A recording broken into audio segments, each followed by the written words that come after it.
ಎಲ್ಲರಿಗೂ ನಮಸ್ಕಾರಗಳು. ನಾವು ಈ ದಿನ ಆಗಸ್ಟ್ 13, 2025ರ ಪ್ರಚಲಿತ ವಿದ್ಯಮಾನಗಳ ಬಗ್ಗೆ ತಿಳಿದುಕೊಳ್ಳೋಣ. ಈ ವಿಡಿಯೋದಲ್ಲಿ ಇಲ್ಲಿ ಪಟ್ಟಿ ಮಾಡಲಾದ ಎಲ್ಲ ವಿಷಯಗಳ ಮಾಹಿತಿಯನ್ನ ತಿಳಿದುಕೊಳ್ಳೋಣ. ಈ ವಿಷಯಗಳು ಮುಂಬರುವ ಸ್ಪರ್ಧಾತ್ಮಕ ಪರೀಕ್ಷೆಗಳಿಗೆ ಅತಿ ಉಪಯುಕ್ತವಾಗಲಿವೆ. ಆದ್ದರಿಂದ ವಿಡಿಯೋವನ್ನ ಕೊನೆವರೆಗೂ ವೀಕ್ಷಿಸಿ.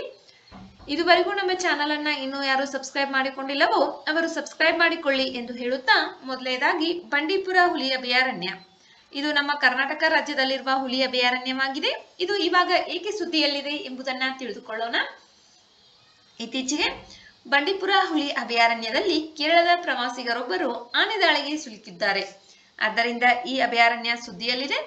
ಇದು ಕರ್ನಾಟಕದ ಮೈಸೂರು ಮತ್ತು ಚಾಮರಾಜನಗರ ಜಿಲ್ಲೆಯಲ್ಲಿದೆ. ಕರ್ನಾಟಕ, ತಮಿಳುನಾಡು ಮತ್ತು ಕೇರಳ ರಾಜ್ಯಗಳ ತ್ರಿಜಂಕ್ಷನ್ ಪ್ರದೇಶದಲ್ಲಿದೆ. ಭೌಗೋಳಿಕವಾಗಿ ಇದು ಪಶ್ಚಿಮ ಮತ್ತು ಪೂರ್ವ ಘಟ್ಟಗಳ ಪರಿಸರ ಸಂಗಮವಾಗಿದೆ. ಇದು ಒಂದು ಕಾಲದಲ್ಲಿ ನೆರೆಯ ಮೈಸೂರು ಸಾಮ್ರಾಜ್ಯದ ಆಡಳಿತಗಾರರಿಗೆ ಬೇಟೆಯಾಡುವ ಸ್ಥಳವಾಗಿತ್ತು. ಇದು ದೊಡ್ಡ ನೀಲಗಿರಿ ಜೀವಗಳು ಮೀಸಲ ಪ್ರದೇಶದ ಭಾಗವಾಗಿದ್ದು, ಇದನ್ನು ಯುನೆಸ್ಕೋ ವಿಶ್ವ ಪರಂಪರೆಯ ತಾಣವೆಂದು ಗುರುತಿಸಲಾಗಿದೆ. ಉತ್ತರದಲ್ಲಿ ಕಬಿನಿ ಮತ್ತು ದಕ್ಷಿಣದಲ್ಲಿ ಮೋಯಾರ್ ನದಿಯು ಈ ಅಭಯಾರಣ್ಯವನ್ನ ಸುತ್ತುವರೆದಿವೆ. ಬಂಡೀಪುರ ಹುಲಿ ಅಭಯಾರಣ್ಯ ಕರ್ನಾಟಕದ ಮೈಸೂರು ಮತ್ತು ಚಾಮರಾಜನಗರ ಜಿಲ್ಲೆಗಳಲ್ಲಿವೆ. ಕರ್ನಾಟಕಕ್ಕೆ ಸಂಬಂಧಪಟ್ಟಂತಹ ಪ್ರಚಲಿತ ವಿದ್ಯಮಾನವಾಗಿದೆ. ಇದು ತುಂಬಾ ಮುಖ್ಯವಾಗಲಿದೆ, ಸರಿಯಾಗಿ ನೋಡಿಕೊಳ್ಳಿ. Next, cess. ಏನಿದು ಸೆಸ್? ಸರ್ಕಾರವು ನಿರ್ದಿಷ್ಟ ಉದ್ದೇಶಗಳಿಗಾಗಿ ಹಣಕಾಸು ಒದಗಿಸಲು ತೆರಿಗೆಯ ಮೇಲೆ ವಿಧಿಸುವ ಒಂದು ರೀತಿಯ ತೆರಿಗೆಯನ್ನ ನಾವು ಸೆಸ್ ಅಂತ ಹೇಳಿ ಕರಿತೀವಿ. ಇದು ಇವಾಗ ಏಕೆ ಸುದ್ದಿಯಲ್ಲಿದೆ?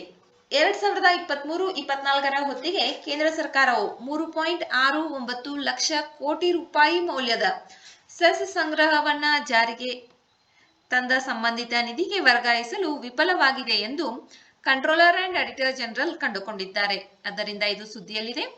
ಸಾಮಾನ್ಯ ತೆರಿಗೆಗಳು ಅಬಕಾರಿ ಮತ್ತು ವೈಯಕ್ತಿಕ ಆದಾಯ ತೆರಿಗೆಗಳಂತಹ ಸುಂಕಗಳಿಗಿಂತ ಭಿನ್ನವಾಗಿ ಅಸ್ತಿತ್ವದಲ್ಲಿರುವ ತೆರಿಗೆಯ ಜೊತೆಗೆ ಹೆಚ್ಚುವರಿ ತೆರಿಗೆಯಾಗಿ ಸೆಸ್ ಅನ್ನ ವಿಧಿಸಲಾಗುತ್ತದೆ.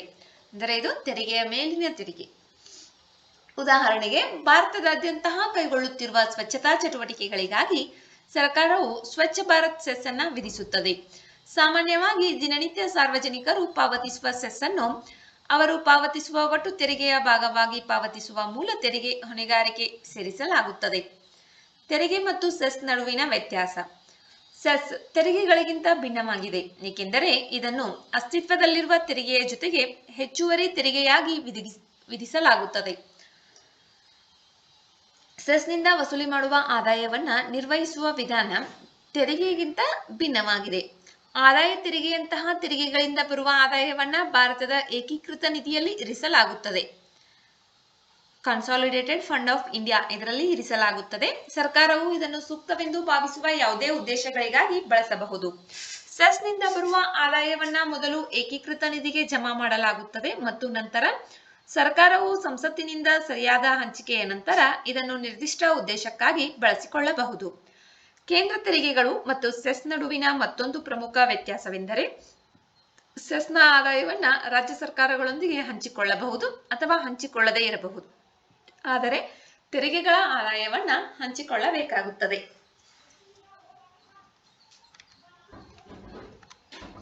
ಸೆಸ್ ಇದು ತೆರಿಗೆಯ ಮೇಲಿನ ತೆರಿಗೆಯಾಗಿದೆ.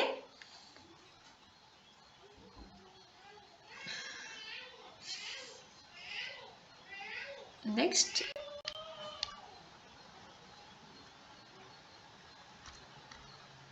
ಟಾಟೋ 2 ಜಲವಿದ್ಯುತ್ ಯೋಜನೆ.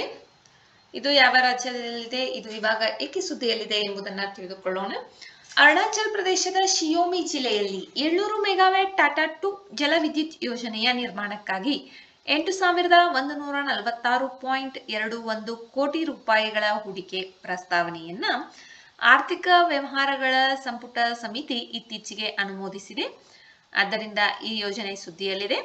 ಇದು ಯಾವ ನದಿಗೆ ಎಂಬುದನ್ನು ತಿಳಿದುಕೊಳ್ಳೋಣ. ಟಾಟಾ 2 ಜಲವಿದ್ಯುತ್ ಯೋಜನೆ ಇದು ಅರುಣಾಚಲ್ ಪ್ರದೇಶದ ಸಿಯೋಮ್ ನದಿ ಜಲಾನಯನ ಪ್ರದೇಶದಲ್ಲಿ ಯೋಜಿಸಲಾದ 700 ಮೆಗಾವ್ಯಾಟ್ ಜಲವಿದ್ಯುತ್ ಯೋಜನೆಯಾಗಿದೆ. ಇದು ನದಿಯಿಂದ ಹರಿಯುವ ಯೋಜನೆಯಾಗಿದ್ದು ಜಲಾಶಯದ ಸಾಮರ್ಥ್ಯವನ್ನ 56 ಮಿಲಿಯನ್ ಘನ್ ಮೀಟರ್ ಎಂದು ಯೋಜಿಸಲಾಗಿದೆ.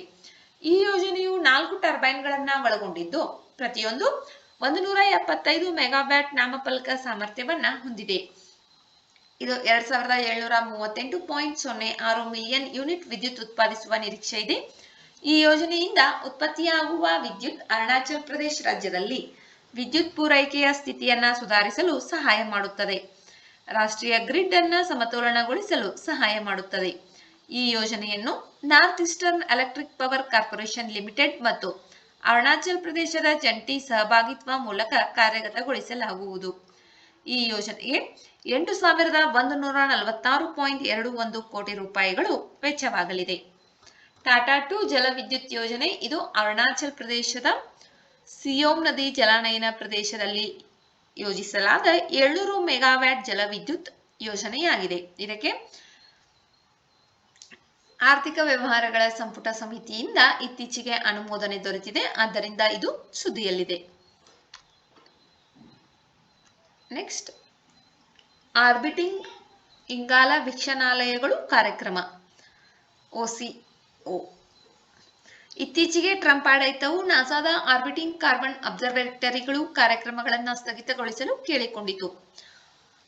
OCO ಕಾರ್ಯಕ್ರಮಗಳು ಹವಾಮಾನ ಬದಲಾವಣೆಗಳು ಗುಣಲಕ್ಷಣಗಳನ್ನು ಚೆನ್ನಾಗಿ ಅರ್ಥ ಮಾಡಿಕೊಳ್ಳಲು ಬಾಹ್ಯಾಕಾಶದಿಂದ ವಾತಾವರಣದ ಕಾರ್ಬನ್ ಡೈಆಕ್ಸೈಡ್ ಅನ್ನು ವೀಕ್ಷಿಸಲು ವಿಶೇಷವಾಗಿ ವಿನ್ಯಾಸಗೊಳಿಸಲಾದ ಮೀಸಲಾದ ಭೂಮಿಯ ದೂರಸ್ಥ ಸಂವೇದಿ ಉಪಗ್ರಹಗಳ ಸರಣಿಯಾಗಿದೆ. ನಾಸಾ ಮತ್ತು ಇತರ ಏಜೆನ್ಸಿಗಳು ಪ್ರಪಂಚದಾದ್ಯಂತ ಸಸ್ಯ ಬೆಳವಣಿಗೆಯ ಹೆಚ್ಚಿನ ರೆಸಲ್ಯೂಷನ್ ನಕ್ಷೆಗಳನ್ನು ರಚಿಸಲು ಡೇಟಾವನ್ನು ಬಳಸಿಕೊಂಡಿವೆ. ಇದು ರೈತರಿಗೆ ಆರ್ಎನ್ಎಲ್ಗೆ ಮತ್ತು ಮೇಯಿಸುವಿಕೆ, ಬರ ಮೇಲ್ವಿಚಾರಣೆ, ಅರಣ್ಯ ನಕ್ಷೆ ಮತ್ತು ಕಾರ್ಬನ್ ಡೈಆಕ್ಸೈಡ್ ಅಳತೆಗಳ ಜೊತೆಗೆ ಎಲ್ಲಾ ರೀತಿಯ ವಿಷಯಗಳಿಗೆ ಉಪಯುಕ್ತವಾಗಿದೆ. ಈ ದತ್ತಾಂಶವನ್ನ ಅಮೆರಿಕದ ಕೃಷಿ ಇಲಾಖೆ, ಅನೇಕ ಖಾಸಗಿ ಕೃಷಿ ಸಲಹಾ ಕಂಪನಿಗಳು ಬೆಳೆ ಇಳುವರಿ ಮತ್ತು ಬರ ಪರಿಸ್ಥಿತಿಗಳನ್ನು ಮುನ್ಸೂಚಿಸಲು ಟ್ರ್ಯಾಕ್ ಮಾಡಲು ಬಳಸಿಕೊಂಡಿವೆ. OCO ಈ ಕಾರ್ಯಕ್ರಮವನ್ನು ಸ್ಥಗಿತಗೊಳಿಸಲು ಟ್ರಂಪ್ ಸರ್ಕಾರವು ನಾಸಾವನ್ನ ಕೇಳಿಕೊಂಡಿದೆ. ಆದ್ದರಿಂದ ಇದು ಸುದ್ದಿಯಲ್ಲಿದೆ. Next, Bharat semiconductor mission ISM India semiconductor mission.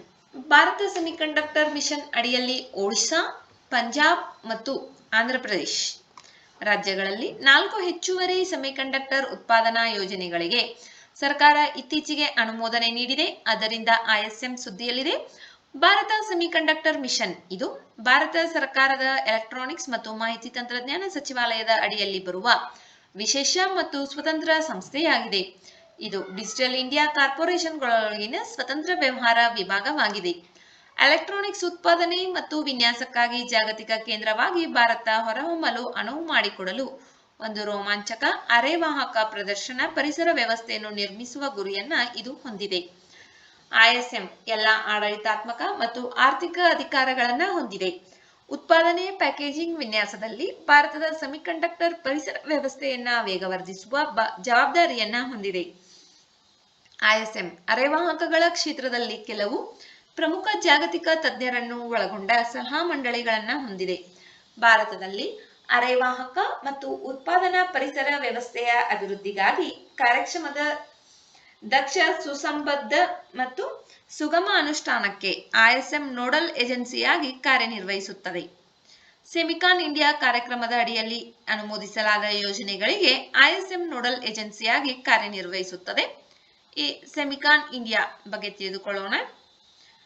Bharat ಸರ್ಕಾರದ ಎಲೆಕ್ಟ್ರಾನಿಕ್ಸ್ ಮತ್ತು IT ಸಚಿವಾಲಯದ ಆಶ್ರಯದಲ್ಲಿ 2021ರಲ್ಲಿ ಒಟ್ಟು 76,000 ಕೋಟಿ ರೂಪಾಯಿಗಳ ಆರ್ಥಿಕ ವೆಚ್ಚದೊಂದಿಗೆ ISM ಅನ್ನು ಆರಂಭಿಸಲಾಯಿತು. ಇದು ದೇಶದಲ್ಲಿ ಸುಸ್ಥಿರ ಅರೆವಾಹಕ ಮತ್ತು ಪ್ರದರ್ಶನ ಪರಿಸರ ವ್ಯವಸ್ಥೆಗಳ ಅಭಿವೃದ್ಧಿಗಾಗಿ ಸಮಗ್ರ ಕಾರ್ಯಕ್ರಮದ ಭಾಗವಾಗಿದೆ.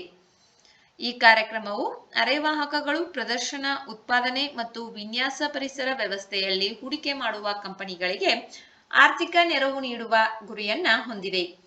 ಇದು ಸ್ಥಳೀಯ ಬೌದ್ಧಿಕ ಆಸ್ತಿ ಉತ್ಪಾದನೆಯನ್ನ ಉತ್ತೇಜಿಸುತ್ತದೆ ಮತ್ತು ಸುಗಮಗೊಳಿಸುತ್ತದೆ, ತಂತ್ರಜ್ಞಾನಗಳ ವರ್ಗಾವಣೆಯನ್ನ ಪ್ರೋತ್ಸಾಹಿಸುತ್ತದೆ, ಸಕ್ರಿಯಗೊಳಿಸುತ್ತದೆ ಮತ್ತು ಪ್ರೋತ್ಸಾಹಿಸುತ್ತದೆ.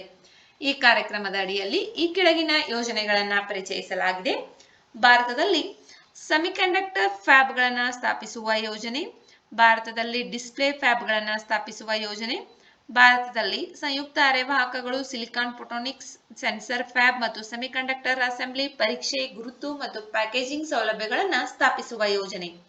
ವಿನ್ಯಾಸ ಸಂಬಂಧಿತ ಪ್ರೋತ್ಸಾಹಕ ಯೋಜನೆ. ಈ ಯೋಜನೆಗಳನ್ನು ಈ ಕಾರ್ಯಕ್ರಮದ ಅಡಿಯಲ್ಲಿ ಪರಿಚಯಿಸಲಾಗಿದೆ. ನೆಕ್ಸ್ಟ್, ರಾಜ್ಯ ಆರೋಗ್ಯ ನಿಯಂತ್ರಕ ಶ್ರೇಷ್ಠತಾ ಸೂಚ್ಯಂಕ, state health regulatory excellence index, ಶ್ರೇಷ್ಠ. ಇದು ಇವಾಗ ಏಕೆ ಸುದ್ದಿಯಲ್ಲಿದೆ ಎಂಬುದನ್ನು ತಿಳಿದುಕೊಳ್ಳೋಣ.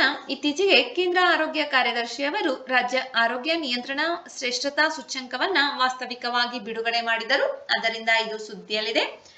ರಾಜ್ಯ ಆರೋಗ್ಯ ನಿಯಂತ್ರಕ ಶ್ರೇಷ್ಠತಾ ಸೂಚ್ಯಂಕ ಇದು ಪಾರದರ್ಶಕ ದತ್ತಾಂಶ ಚಾಲಿತ ಚೌಕಟ್ಟಿನ ಮೂಲಕ ರಾಜ್ಯ ಔಷಧ ನಿಯಂತ್ರಣ ವ್ಯವಸ್ಥೆಗಳನ್ನು ಮಾನದಂಡವಾಗಿ ಗುರುತಿಸಲು ಮತ್ತು ಬಲಪಡಿಸಲು ರಾಷ್ಟ್ರೀಯ ಮೊದಲ ಉಪಕ್ರಮವಾಗಿದೆ. ಕೇಂದ್ರ ಔಷಧ ಗುಣಮಟ್ಟ ನಿಯಂತ್ರಣ ಸಂಸ್ಥೆ ಪ್ರಸ್ತಾಪಿಸಿದ ಈ ಉಪಕ್ರಮವು ಭಾರತದಾದ್ಯಂತ ರಾಜ್ಯ ಔಷಧ ನಿಯಂತ್ರಕ ಅಧಿಕಾರಿಗಳ ಕಾರ್ಯಕ್ಷಮತೆಯಲ್ಲಿ ಸುಧಾರಣೆಗಳನ್ನು ಹೆಚ್ಚಿಸುವ ಗುರಿಯನ್ನ ಹೊಂದಿದೆ. ಔಷಧ ಸುರಕ್ಷತೆ ಗುಣಮಟ್ಟದ ಮಾನದಂಡಗಳನ್ನು ನಿರಂತರವಾಗಿ ಪೂರೈಸಲಾಗುತ್ತದೆ ಎಂದು ಖಚಿತಪಡಿಸುತ್ತದೆ. ಇದು 5 ಪ್ರಮುಖ ವಿಷಯಗಳಾದ್ಯಂತ ಉತ್ಪಾದನಾ ರಾಜ್ಯಗಳಿಗೆ 27 ಸೂಚ್ಯಂಕಗಳನ್ನು ಹೊಂದಿದೆ.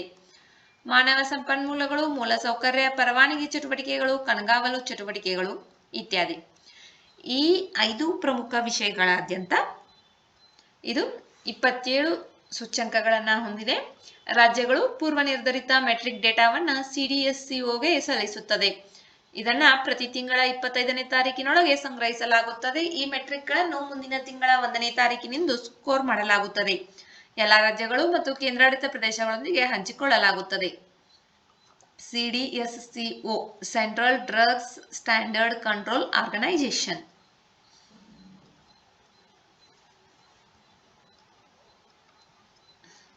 ಶ್ರೇಷ್ಠ ರಾಜ್ಯಗಳು ತಮ್ಮ ಪ್ರಸ್ತುತ ಸ್ಥಿತಿಯನ್ನು ನಿರ್ಣಯಿಸಲು ಮತ್ತು ಮುಕ್ತಾಯ ಪ್ರಮಾಣೀಕರಣಕ್ಕಾಗಿ ಸಹಾಯ ಮಾಡಲು ಒಂದು ವರ್ಚುವಲ್ ಅಂತರ್ ಮೌಲ್ಯಮಾಪನ ಸಾಧನವಾಗಿದೆ.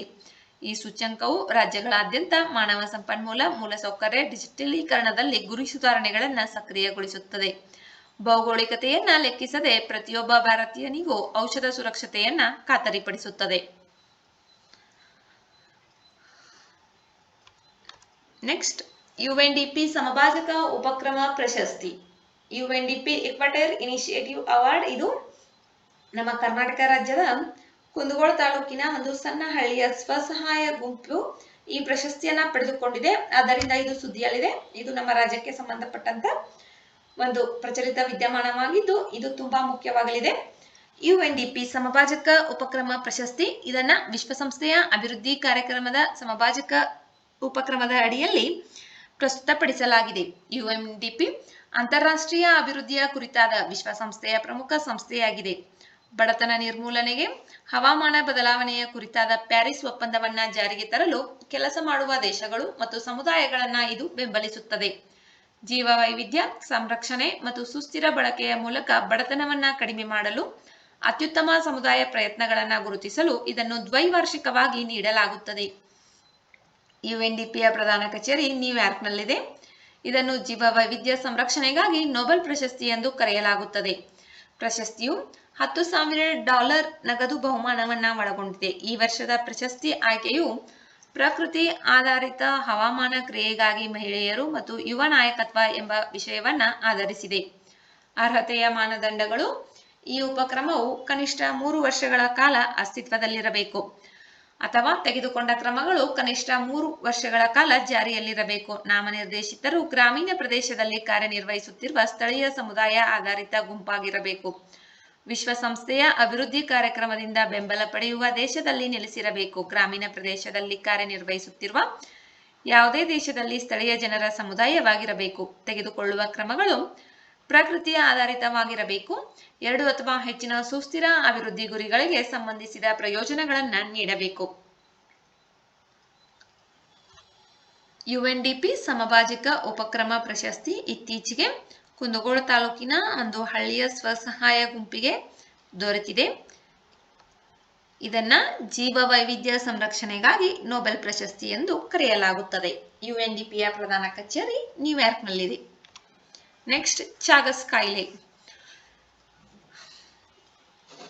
ಚಾಗಸ್ ಕಾಯಿಲೆಯಿಂದ ಉಂಟಾಗುವ ಅಗಾಧವಾದ ಮಾನವ ಮತ್ತು ಆರ್ಥಿಕ ಹಾನಿಯನ್ನ ಪರಿಗಣಿಸಿದರೆ ರೋಗ ನಿರ್ಣಯ, ಔಷಧಗಳು ಮತ್ತು ಲಸಿಕೆಗಳಂತಹ ವೈದ್ಯಕೀಯ ನಾವೀನ್ಯತೆಗಳ ಸಂಶೋಧನೆ ಮತ್ತು ಅಭಿವೃದ್ಧಿಯಲ್ಲಿ ಹೂಡಿಕೆಯು ಅಸಮಾನವಾಗಿ ಕಡಿಮೆಯಾಗಿದೆ. ಚಾಗಸ್ ಕಾಯಿಲೆ ಅಮೆರಿಕನ್ ಟ್ರಿಪನೋಸೋಮಿಯಾಸಿಸ್ ಎಂದು ಕರೆಯಲ್ಪಡುವ ಚಾಗಸ್ ಕಾಯಿಲೆಯು ಟ್ರಿಪನೋಸೋಮಾ ಕ್ರೂಜಿ ಎಂದು ಪ್ರೋಟೋಜೋವನ್ ಪರಾವಲಂಬಿಯಿಂದ ಉಂಟಾಗುವ ಉರಿಯೂತದ ಸಾಂಕ್ರಾಮಿಕ ಕಾಯಿಲೆಯಾಗಿದೆ. ರಕ್ತ ಹೀರುವ ಟ್ರಯಾಟೊಮೈನ್ ಕೀಟಗಳ ಮೂಲಕ ಜನರು ಚಾಗಸ್ ಸೋಂಕಿಗೆ ಒಳಗಾಗುವುದು ಸಾಮಾನ್ಯವಾಗಿದೆ. ಈ ಪರಾವಲಂಬಿಯು ಟ್ರಯಾಟೊಮೈನ್ ಕೀಟದ ಮಲದಲ್ಲಿ ಕಂಡುಬರುತ್ತದೆ. ಈ ಕೀಟಗಳನ್ನು ರೀಡ್ಯೂಯಿಡ್ ಎಂದು ಕರೆಯುತ್ತಾರೆ. ಇವು ಜನರ ಮುಖಗಳನ್ನು ಕಚ್ಚುವ ಪ್ರವೃತ್ತಿಯನ್ನ ಹೊಂದಿರುವುದರಿಂದ ಇವುಗಳನ್ನು ಚುಂಬನ ಕೀಟಗಳು ಎಂದು ಕರೆಯಲಾಗುತ್ತದೆ. ಗರ್ಭಾವಸ್ಥೆಯಲ್ಲಿ ಅಥವಾ ಹೆರಿಗೆಯ ಸಮಯದಲ್ಲಿ ಕಲುಷಿತ ಆಹಾರ, ಪಾನೀಯಗಳು, ರಕ್ತ ವರ್ಗಾವಣೆ, ಅಂಗಾಂಗ ಕಸಿ ಅಥವಾ ಪ್ರಯೋಗಾಲಯ ಅಪಘಾತಗಳ ಮೂಲಕ ಪರಾವಲಂಬಿಯು ತಾಯಿಯಿಂದ ಮಗುವಿಗೆ ಹರಡಬಹುದು. ದಕ್ಷಿಣ ಅಮೆರಿಕ, ಮಧ್ಯ ಅಮೆರಿಕ, ಮೆಕ್ಸಿಕೋದಲ್ಲಿ ಚಾಗಸ್ ಕಾಯಿಲೆ ಸಾಮಾನ್ಯವಾಗಿದೆ. ಇದು ಟ್ರಯಾಟೊಮೈನ್ ದೋಷದ ಪ್ರಾಥಮಿಕ ನೆಲೆಯಾಗಿದೆ. ಮೊದಲ ಬಾರಿಗೆ ಕೆಲವೇ ಜನರಿಗೆ ರೋಗ ಲಕ್ಷಣಗಳು ಕಂಡುಬರುತ್ತವೆ, ಆದರೆ ಕಾಲಾನಂತರದಲ್ಲಿ ಪರಾವಲಂಬಿಗಳು ಮಾನವರ ಅಂಗಾಂಶಗಳಿಗೆ ವಲಸೆ ಹೋಗಿ ದೀರ್ಘಕಾಲದ ಸೋಂಕುಗಳನ್ನು ಉಂಟು ಮಾಡುತ್ತವೆ. ಇದು ಹೃದಯ ಮತ್ತು ಜೀರ್ಣಾಂಗ ವ್ಯೂಹದ ಹಾನಿಗೆ ಕಾರಣವಾಗಬಹುದು. ಚಿಕಿತ್ಸೆ ನೀಡದೆ ಬಿಟ್ಟರೆ ಚಾಗಸ್ ಕಾಯಿಲೆಯು ನಂತರ ಗಂಭೀರ ಹೃದಯ ಮತ್ತು ಜೀರ್ಣಕಾರಿ ಸಮಸ್ಯೆಗಳನ್ನ ಉಂಟು ಮಾಡಬಹುದು. ಸೋಂಕಿನ ಮೊದಲ ಹಂತದಲ್ಲಿ ಚಾಗಸ್ ಕಾಯಿಲೆಯನ್ನ ಚಿಕಿತ್ಸೆಯಿಂದ ಪರಾವಲಂಬಿಯನ್ನ ಕೊಲ್ಲಬಹುದು. ನಂತರ ಪರಾವಲಂಬಿಯನ್ನು ಕೊಲ್ಲಲು ಸಾಧ್ಯವಿಲ್ಲ. ಈ ನಂತರದ ಹಂತದಲ್ಲಿ ಚಿಕಿತ್ಸೆಯಿಂದ ರೋಗ ಲಕ್ಷಣಗಳನ್ನ ನಿರ್ವಹಿಸಬಹುದು. ಚಾಗಸ್ ಕಾಯಿಲೆ ಭಾರತ ದೇಶಕ್ಕೆ ಅತ್ಯಂತ ಅಪರೂಪವಾಗಿದೆ, ಆದರೆ ದಕ್ಷಿಣ ಅಮೆರಿಕ, ಮಧ್ಯ ಅಮೆರಿಕ, ಮೆಕ್ಸಿಕೋದಲ್ಲಿ ಈ ಕಾಯಿಲೆಯು ಸಾಮಾನ್ಯವಾಗಿದೆ. ಈ ಕೀಟವನ್ನ